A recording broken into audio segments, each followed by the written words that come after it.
할렐루야. 오늘도 주일 복된 예배 자리로 오신 여러분들을 주님의 이름으로 사랑하고 축복합니다. 됩니다. 잘 됩니다. 갈수록 더 잘 됩니다. 갈수록 더 잘 되어지는 은혜가 여러분 가운데 풍성하게 임하기를 주의 이름으로 축복합니다. 네, 오늘 주시는 이 요한복음 20장 19절 이하의 말씀을 가지고 함께 은혜 받을 말씀의 제목은 따라합니다. 평강의 사람이 되십시오. 평강의 사람이 되십시오. 네, 평강은 누구에게 필요할까요? 마음의 평정심을 잃어버린 사람에게 평강이 필요한 것 같아요. 왜 마음의 평정심을 잃어버릴까요? 아마도 오늘 제자들이 잘 보여준 것과 같이 두려우면 마음의 평정심을 잃어버리는 것 같아요. 두려우니까 문을 꼭꼭 닫고 그렇게 마음의 평정심을 잃어버린 상태가 아닌가 그런 생각을 하게 됩니다. 여러분은 두렵지 않습니까? 삶이 두려운 이유가 무엇 때문에 두려울까? 그래요. 마음의 평정심을 가진 사람은 결코 마음이 흔들림이 없겠지만 평정심을 잃어버리는 사람은 마음의 두려움이 있는 거예요. 그러면 현대인들이 정신병이 많이 있다고 그러잖아요. 묻지마 폭행, 있을 수 없는 일들이 곳곳에서 터져 나옵니다. 그리고 저 미국의 보도를 보니까요, 아시아계를 집중적으로, 그죠? 돌발적으로 폭행하는 이런 사건들을 종종 듣게 돼요. 어쩌면 마지막 때의 현상이 이런 것이 아닌가. 마지막 때는 사실 사랑이 식어지잖아요. 사랑이 식어지니까 그런 비현실적인 어떤 이런 감각으로 살아가는 거죠. 원래 인간이 좀 이웃을 사랑하고 또 위하고 그래 돼야만이 자기도 보호를 받고 안전하다는 것을 알게 되는 거죠. 왜냐하면 인간은 사회적 동물이기 때문에 서로가 서로를 의지하고 또 위하고 그래야만 자기도 다시 이웃으로부터 보호를 받을 수 있다는 것을 누구나 잘 알면서도 그런데 현대인들에게는 자꾸만 개인적으로 흘러가잖아요. 앞으로 직업도 말이에요. 많이 바뀐다고 그러잖아요. 현재의 직업이 점차 사라지고 새로운 직업들이 생겨나게 되는데 그 직업들은 사실 사람과의 관계 속에서 이루어지는 직업이보다는 기계 앞에서 컴퓨터 앞에서 이렇게 일해야 하는 이런 직업들이 더 많이 늘어난다고 그래요. AI 시대가 열려지고 그래서 인공지능이 더욱 활발하게 이렇게 되어지는 이런 상황. 결국은 기계와 대화를 해야 하는 인간은요, 고립될 수밖에 없고 이웃이 사라져가고 좀 더더욱 사랑이 식어져 갈 수밖에 없는 많은 스트레스가 어떻게 해소를 해야 할까를 알지 못한 자들의 돌발적인 이런 행동들이 나오게 되는 거예요. 24살 한 청년이 여러분 새 모녀를 스토킹하다가 그냥 살해를 했던 사건 며칠 전의 이야기고 참 그 얼굴을 보니까 참 안타깝다. 나이가 24살인데 말입니다. 너무나 얼굴도 공개되고 이름까지 공개된 것을 우리가 보게 됩니다. 왜 그럴까요? 아마도 제가 볼 때는 마음의 평정심을 잃어버리고 그 마음에 늘 불안과 두려움과 공포 가운데 놓여있지 않는가 하는 생각을 해보게 됩니다. 그렇습니다. 현대인들에게 나타나는 정신적인 이 질환은 결국은 모두가 다 마음의 평정심을 잃어버렸기 때문에 오는 이 결과가 아닌가 하는 생각을 하게 됩니다. 바라기는 저와 여러분 마음의 평정심을 찾으시기를 바랍니다. 마음의 평정심이 올 때에 마음의 평화가 오는 거예요. 이 평화는 돈이 많아야만이 오는 것이 아닙니다. 물질적인 풍요가 우리에게 마음의 평감을 줄 수는 없습니다. 여러분, 높은 지위에 있는 사람이 마음의 평정심을 가질 수 있을 것 같지만 결코 그렇지 않다라는 것. 돈이 우리에게 마음의 평정심을 가져다 주는 것도 아니고 지위가 우리에게 마음의 평정심을 가져다 주는 것 결코 아닌 것 알게 됩니다. 오늘 예수님께서 부활하셔서 제자들에게 찾아오셔서 첫 마디가 뭐냐 하면 평강이 있을지어다. 오늘 본문 속에요. 평강이 있을지어다라는 말이 사실은 3번이나 반복되고 있는 거죠. 예.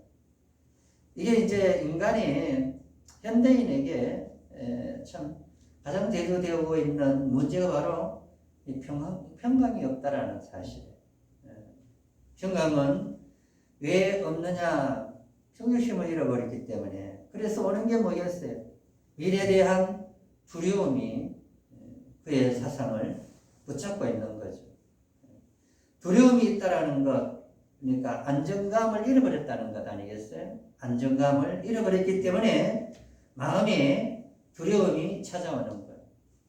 제자들이 옆에 있던 예수님이 계시다가 없어져 버리니까 마음의 평정심을 잃어버리고 그래서 두려워 떨기 시작하는 거예요. 그래서 문을 꼭꼭 닫게 되는 거예요. 여러분, 우리가 사회생활 하면 이게 마음의 문이 열려져야 되는데 마음의 문을 닫아놓은 사람들이 있어요. 물론 성격적으로 내향적이라고 할까요? 내성향이 강한 사람은 참 대화를 못하는 사람들이 있어요. 그런데 믿는 저와 여러분들은 마음의 문을 활짝활짝 여시고 이웃들과 대화를 할 수 있는 그런 마음들이 있기를 주의 이름으로 축복합니다. 여러분, 예수 믿지 않는 사람들은 당연히 마음의 문을 닫겠죠. 서서히 사회는 더 고립화되어 갈 것이고 평화는 점점 멀어지는 단어가 되고 말 것입니다. 이게 20년이 지나면 AI 시대 인공지능이 전체 인간 사회를 거의 모두를 다 잠식하고 말 것입니다. 결국은 기계 앞에서 컴퓨터 앞에서 일해야 하는 사람들이 많이 늘어날 때 진정 필요한 것이 뭘까요? 이웃과의 소통이 단절되기 때문에. 그래서 마음의 평정심은 점점 더 멀어진 단어가 되지 않을까를 생각해 보게 되는 겁니다. 여러분, 인생이 사람이 사람답게 살아간다라고 말을 할 때, 사람이 사람답게 살기 위해서는 필요한 것이 있습니다. 왜냐하면 사람이 사람답게 살아가는 그 목적을 알아야만이 여러분 사람이 사람답게 살아가는데 사람이 사람답게 살아가는 그 목적을 모르면 다 그냥 환경에 따라서 상황에 따라서 적응해 갈 수밖에 없습니다. 어떤 환경이 오더라도 어떤 상황에 놓인다 할지라도 여러분 우리의 삶의 목적은 분명해야 합니다. 왜 우리가 예배를 드리고 하나님 앞에 나와야 할까요? 당연히 사람이 사람답게 살아가기 위해서 그래서 우리는 예배를 드리고 또 교회에 나와서 하나님을 찾는 줄 믿습니다. 인간의 본분은 하나님을 찾아야 하고 또 인간의 삶의 목적은 하나님께 영광 돌리는 것이라고 성경은 분명히 우리에게 말씀해 주고 있습니다. 예수님이 제자들과 3년 6개월 동안 같이 있으면서 그냥 어느 날 갑자기 십자가에 죽으시고 부활하신 것이 아닙니다. 예수님께서 구약에 이미 예언된 대로 이 땅에 오셨고 또 그 예언하신 대로 성경이 기록된 대로 부활하신 것입니다.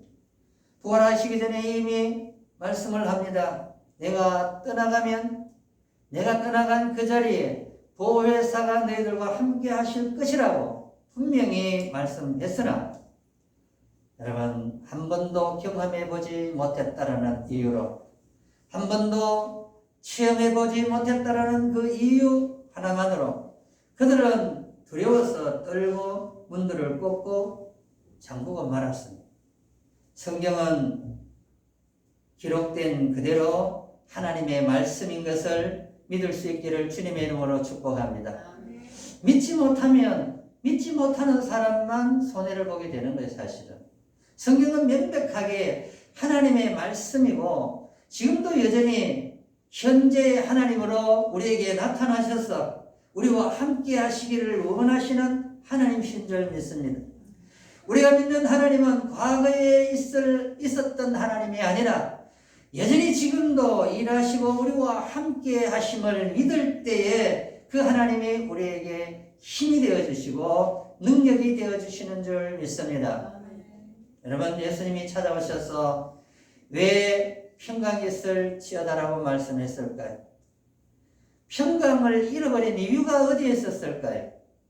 아마도 그들은 하나님이 옆에 있다가 하나님이 떠났다라고 생각을 떠남은 그냥 떠남이 아니라 죽었다라고 생각해요. 없다라고 생각하는 거예요. 여러분 죽음이 아니라 다시 살아났음에도 불구하고 왜 예수님이 죽음에서 끝나지 아니하고 다시 살아나셨을까요? 그것은 바로 우리에게 부활의 소망을 주시기 위하여 여전히 살아서 너희들과 함께 한다는 사실을 확신시켜 주시기 위하여 그냥 부활하셔서 하나님의 나라 그냥 승천하셔도 되었지만 일일이 이 제자들에게 보여주신 이유가 있다면 그것은 바로 그들의 불안에서 놓이고 또 그들의 성경대로 이루어진 것을 확신시켜 주시기 위하여 그들에게 나타나신 줄 믿습니다. 여러분 이렇게 제자들에게 보여질 때에 그런데 거기에 의심 많은 도마가 없었습니다. 그래서 도마가 있는 날을 선택하셔서 다시 예수님은 오신 것입니다. 오신 이유는 다른 것이 아니에요. 또 다른 모습으로 나타나지도 않았습니다. 똑같이 부활하신 그 모습, 못이 박혔던 자리, 옆구리에 창이 찔렸던 자리, 발에 못이 박혔던 그 자리, 그 모습을 한 그대로 예수님은 나타나신 것입니다. 문이 꽁꽁 잠겼음에도 불구하고 어떻게 들어왔을까라고 하는 의문이 생기겠지만 예수님이 부활체의 모습으로 전혀 다른 모습으로 나타나셨다. 육신이 없는 유령이 아니라 눈에 보이지 않는 귀신이 아니라 눈에 보이기는 하나 예전과 다른 모습으로 나타났다. 그게 부활체다. 왜 이렇게 이 부활체의 모습을 직접 보여주어야 했을까? 그것은 바로 산교육 때문에 그렇습니다. 다시 말하면 오늘 우리가 믿다가 죽으면 다시 부활할 때 저런 모습으로 부활할 것이라고 하는 것을 확신시켜 주시기 위하여 학습시켜 주시기 위하여 그렇게 나타나신 것입니다. 그래서 성경에 기록된 것이기 때문에 우리는 확실히 우리가 죽으면 죽음이 끝이 아니라 저런 모습으로 다시 부활하실 것이라는 이 확신이 우리에게 있는 이유입니다. 도마에게 나타나는 이 모습 전혀 다른 모습이 아니라 이미 제자들에게 보여주셨던 그 모습 그대로 다시 나타나셔서 하신 일이 있다면 다른 게 아니에요. 보지 못하고 만져보지 못하고 알지 못하여서 도저히 믿지 못하겠다라고 하는 이 사람을 한 사람이라도 더 믿게 하고 그래서 확신시켜서 오늘을 살아가는 우리 모든 믿는 자들에게 소망을 주시기 위하여 다시 나타났던 것을 우리는 알게 됩니다. 29절 보니까 이렇게 말씀합니다. 너는 나를 본고로 믿느냐? 보았기 때문에 믿느냐? 그런데 보지 못하고 믿는 자는 복되도다. 누구를 이야기했을까요? 오고 오는 모든 세대들이 보지는 못했지만 그러나 이 사실이 기록된 하나님의 말씀이기 때문에 믿는 저와 여러분이 더 복되다라는 사실을 알려주시기 위하여 이렇게 다시 나타나신 것입니다. 왜 우리 마음속에 불안이 올까요? 왜 우리 마음속에 두려움이 찾아올까요? 이 두려움과 이 공포는 어둠이 가져다주는 하나의 결과입니다. 어둠이 우리의 마음을 장악하면 왠지 불안하고 더욱 고립화시켜서 밖을 나가지 못해요. 그래서 우울증이 찾아오게 되는 거예요. 이 우울증이 심하면 알고 보면요, 영적인 것을 우리는 알게 됩니다. 물론 심리적인 것이 전혀 없다라고 볼 수는 없습니다. 여러분, 우리 몸은요, 사실은 엄격히 따지면 셋으로 구분되어 있어요. 크게는 둘, 육체와 영혼으로 되어 있지만 더 세분화시키면 영과 육과 혼으로 되어 있어요. 이 정신, 이 심리적인 것, 이거는 어쩌면 혼이라고 볼 수 있다면 이 영혼은 그 누구도 이 영에 대해서는 침범할 수 있는 게 없습니다. 왜냐하면 이 부분은 하나님이 장악하고 있는 부분이에요. 그래서 이 혼은 사실은 하나님께 속해 있는 것이기 때문에 함부로 어떻게 누가 손댈 수가 없어요. 기껏 마귀가 유혹을 한들 혼을 뺄 수는 있겠죠. 치매가 만약에 걸렸다라고 하면 그것은 그저의 심리 상태이고 혼 상태이지 영의 문제는 아니다라는 걸 우리가 알면 우리가 비록 나중에 말해 참 고생을 많이 하고 심리적인 충격들이 있고 이래서 나중에 만약 치매에 걸려가지고 예수 믿습니까? 예수가 누구? 아무 관계 없습니다. 평소에 맑은 정신, 영혼이 문제가 없을 때 고백했더라면 그 사람은 구원받는 거예요. 비록 치매가 걸린 것은 심리적인 것이고 혼의 문제, 그러나 그 영혼이 어떻게 구원받는 것은 이미 하나님이 다 알고 계시는 줄 압니다. 여러분, 어쨌거나 우리의 영혼은 하나님께 속해 있다는 사실을 우리가 알 때에 우리의 영혼이 날마다 강건해져야 되는데 강건해지는 이유가 있습니다. 그 이유는, 그 근원이 뭐냐? 우리가 강건해져야 되는데 강건해져야 될 이유가 있다면 그것은 바로 까딱 잘못하면 이 악한 영들, 어둠의 영들이 우리를 미혹하기 때문에 강력해야 되는 거예요. 마지막 때가 되면 더 많이 우리를 공격해 올 것입니다. 이 공격에서 이길 수 있는 이유, 너에게 평강이 있을지어다 라고 말씀했는데 이 평강이 유지가 되기 위해서는 뭔가 이 힘이 필요한데 그 힘이 다른 게 아니라 성령입니다. 할렐루야. 22절 보니까 이 말씀을 하시고 그들을 향하여 숨을 내쉬며 이르시되 성령을 받으라. 할렐루야. 우리의 신앙이 힘이 없습니까? 힘이 없는 이유는 성령이 소멸되어져 가고 있기 때문에. 성령은요, 왜 성령 충만을 받으라고 이야기하는 거 하니까, 충만이라고 하는 것은 가득 채워졌다라는 말을 의미하는 거죠. 예수 믿을 때 우리가 성령이 오시지만은 성령이 오셔야만이 사실 우리의 영혼이 하나님께 속한 것이 되잖아요. 그런데 이 성령은 그렇습니다.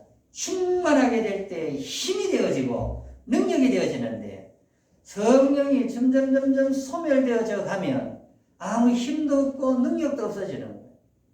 여러분, 이미 우리가 예수를 믿으면 성령님이 우리를 주장하시고 인도해 가신다라는 사실을 믿으시기 바랍니다.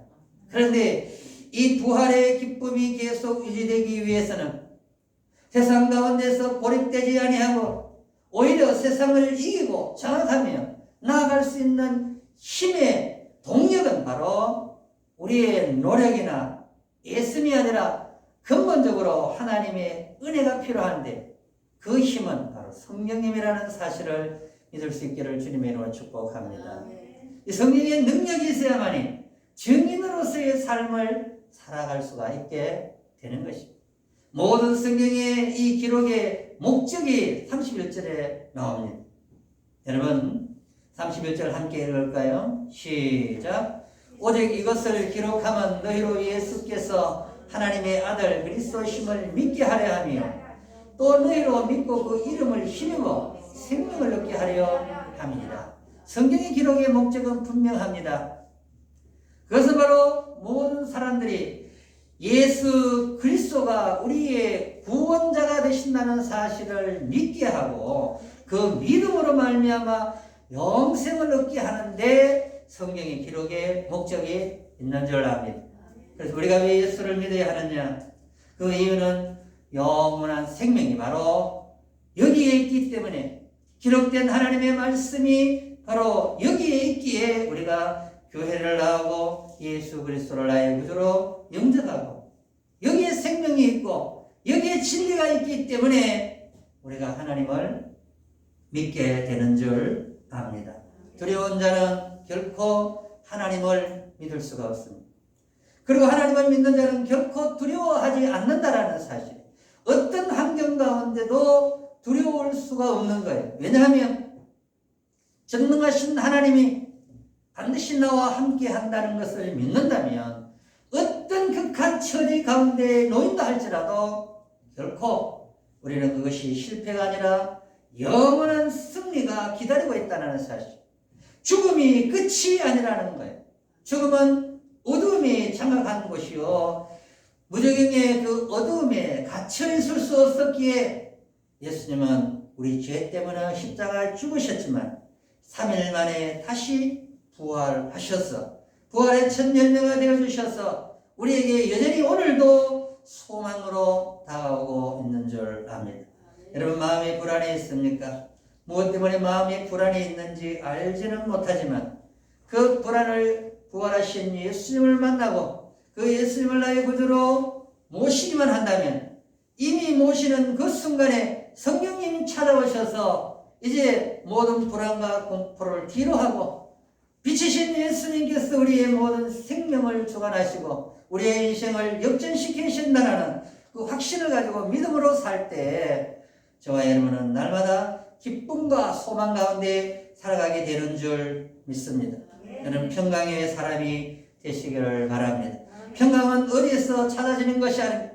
돈과 물질 아니면 권세와 아니면 이 환경이 우리를 만들어가는 것이 아니라 원래 믿어야 했던 하나님을 믿으면 되는 것입니다. 예수 그리스도를 나의 구주로 영접하시면 누구든지 평강의 사람이 되는 줄 압니다. 평강의 사람이 다 되시기를 주의 이름으로 축복합니다.